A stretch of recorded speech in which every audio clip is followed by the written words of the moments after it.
Wet conditions are delaying the growing season for many farmers in the state. As Sarah Tamer reports, one Brooklyn Park farmer is seeing the effects firsthand. Last year I had sweet corn that was a foot tall. Now I only have sweet corn that's only 4 inches tall. Bert Bauman has a few words for Mother Nature. Come on, give us a break.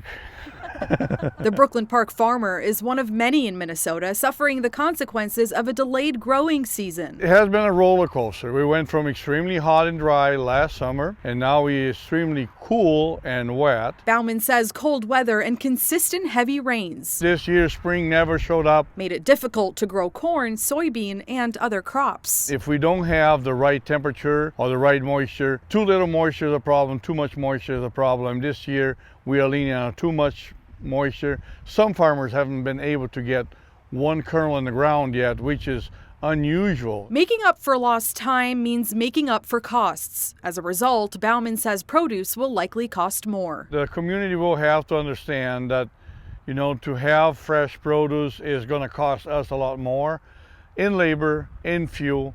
Just to get labor is hard. To bring labor in, we have to pay more. Bauman says another part of the problem is the rising cost of diesel fuel, which he uses for bigger equipment. To work up the ground, to plant, and then being all the different chores on the farm, it requires diesel fuel. And that is the highest it's ever been. So the year's not done yet, but we are looking at a very difficult season. In Brooklyn Park, Sarah Tamer, CCX News. Bauman says his cost of farming is 30% higher than it was last year.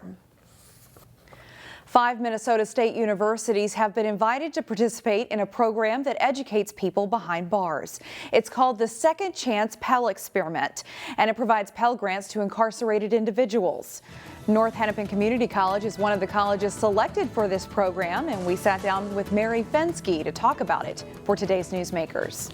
The Second Chance Pell Experiment is an experimental program that's run by the Department of Education in Washington, D.C.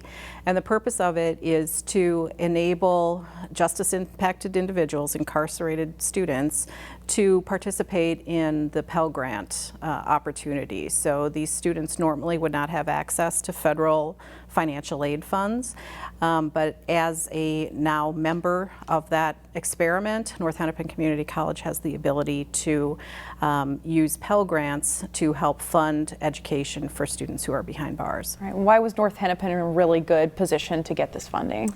Well, we're really proud of the fact that last year, beginning in fall of 21, we enrolled our first cohort of incarcerated students from Stillwater and Shakopee correctional facilities into our ABA-approved paralegal program. And we are the first paralegal program that is ABA approved in the country to actually deliver our education behind bars. So given that kind of groundbreaking work that we have done, we then applied for the Second Chance Experiment, and we received the go-ahead on it a couple weeks ago. All right. And since the death of George Floyd, we were talking before, there's been an increase in interest in paralegal services. Can I have you talk to that? I think this time is really ripe right now. There's so much that folks want to do to try to figure out how can we make the system better? How can we improve the criminal justice system? And one of the ways to do that is to really get justice-impacted people involved in the process. And one of the ways you can do that is by providing legal education to them. So we've partnered with the organization All Square, which works a lot with incarcerated individuals and people who've been recently released. And part of our desire is to try to work within the system to provide education to them so that they can not only use that education upon release when they go out into the job market, but also for those who may not be released immediately, they can use those same skills to provide legal services within the prison, not only for themselves, but to other incarcerated folks. And as far as a timeline, like you guys are working on this right now. We are hoping to enroll our first Pell cohort in fall of 2022. All right. Well, Mary Fensky from North Hennepin Community College, thank you very much for being here today. Of course. Thank you for having me. This This next story is for all of you dog lovers out there. There's a dog-friendly brewery pass that raises money for the Animal Humane Society. This year's pass has 33 Twin Cities breweries and another 14 what we call road trippin' with Rover breweries on it. So you buy it on our site for just $30 and you get a free beer at 47 different breweries. They're all dog friendly. This is the 6th year of the dog-friendly brewery pass, and it includes locations like here at Omni Brewing in Maple Grove, with 5% of all sales and donations going to the Animal Humane Society. Allie Jarvis with Sidewalk Dog says when you have to decide whether to take your dog to the brewery or not, there's a simple rule.